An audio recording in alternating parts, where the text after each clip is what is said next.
Hello students, welcome to the class. Today we will discuss about the combustions and flame, chapter 6, class 8. कम्ब्यूशन का मतलब होता है किसी भी चीज़ का दहन करना। जब आप किसी भी चीज़ को जलाते हो तो वो जो प्रोसेस होता है आपका कम्ब्यूशन का होता है, क्योंकि जब आप किसी भी सब्सटेंस को जलाते हो तो क्या प्रोड्यूस करता है, एक तो आपकी हीट प्रोड्यूस होती है, दूसरा आपका लाइट प्रोड्यूस होती है, यानी कि आपकी ऊष्मा प्रोड्यूस होती है और दूसरा प्रकाश होता है।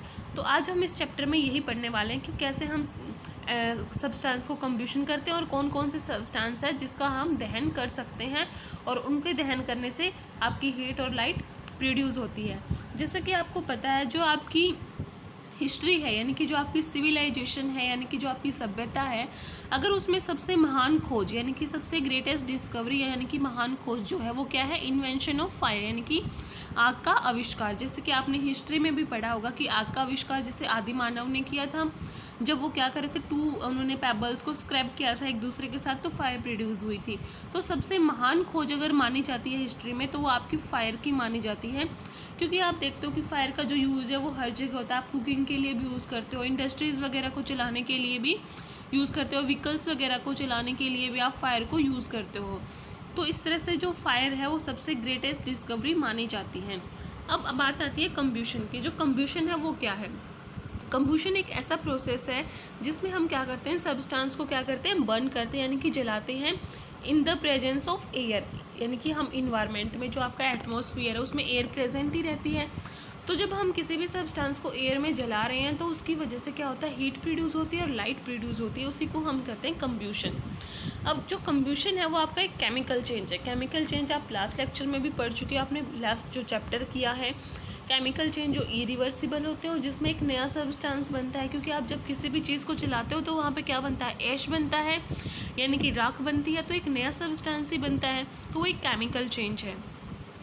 जब आप कम्ब्यूशन कर रहे हो, जैसे कि सपोज करो आपने कोयला लिया या फिर चारकोल लिया है, तो जब आप उसका दहन करते हो तो वो क्या होता है, ऑक्सीजन के साथ रिएक्ट करता है। अब ऑक्सीजन कहाँ से आई, जैसे कि मैंने बताया था कि एयर में आपकी सारी जो गैसेज हैं वो डिजोल्व रहती हैं, तो ये क्या करते हैं, ऑक्सीजन के साथ कंबाइन करते हैं और आपका कार्बन डाइऑक्साइड प्लस वाटर वहाँ पे रिलीज होता है।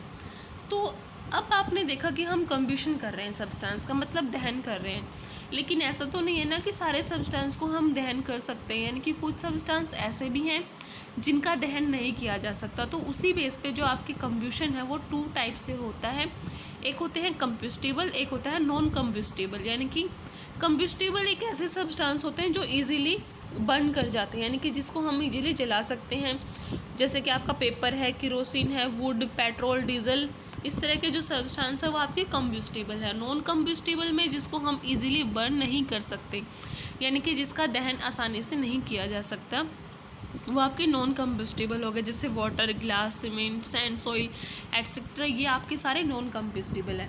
अब यहाँ पे क्या करना, आपने एक एक्टिविटी परफॉर्म करनी है, आपने बहुत सारे मटेरियल्स को कलेक्ट करना है और ये देखना है, आपने एक टेबल बनानी है, जैसे कि यहाँ पे दे रखे हैं इस तरह के, आपने मटेरियल्स कलेक्ट करने हैं और बताना है कि कौन सा कम्बस्टिबल है और कौन सा नॉन कम्बस्टिबल है, ये आपने खुद फिल करनी है।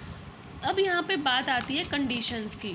यहाँ पे कुछ कंडीशंस आपको बता रखी हैं जो कि नेसेसरी होती है कम्ब्यूशन के लिए, क्योंकि आप क्या कर रहे हो, सब्सटेंस का दहन कर रहे हो। लेकिन कुछ बातें ऐसी होती हैं जो कम्ब्यूशन के लिए बहुत ही ज़्यादा ज़रूरी होती है, अगर वो चीज़ें नहीं है तो आप कम्ब्यूशन नहीं कर सकते।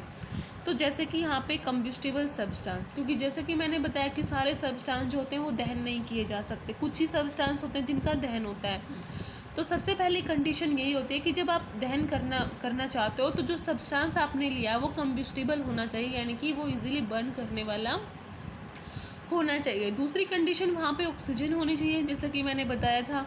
फिर आप वहाँ पे टेम्परेचर की बात की गई है कि जो आपका टेम्परेचर है वो इग्निशन टेम्परेचर होना चाहिए। इग्निशन टेम्परेचर होता है लोवेस्ट टेम्परेचर जो सब्सटेंस को हीट करने के लिए हम यूज़ करते हैं, क्योंकि आपको पता है कोई भी सब्सटेंस है सबका जो टेम्परेचर होता है वो अलग अलग होता है। जैसे आप वाटर की ही बात करो, अगर हम वाटर को बॉईल करते हैं तो एक पर्टिकुलर टेम्परेचर 100 डिग्री सेल्सियस पे वो बॉईल करता है, तो हर सब्सटेंस का जो टेम्परेचर होता है हीट का वो अपना अलग अलग होता है और स्पेसिफिक होता है।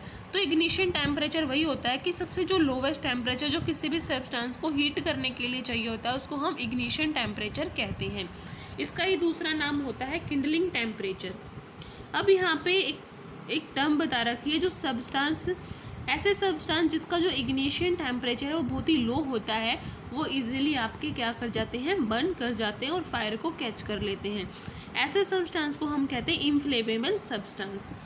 तो अब यहाँ पे कुछ टाइप्स दे रखे हैं आपको कंब्यूशन के। कंब्यूशन आपका जो दहन जो होता है वो 3 टाइप से है। रैपिड यानी कि जो बहुत ही फास्ट होता है, स्पॉन्टेनियस जो मतलब लगातार, एक्सप्लोजन होता है।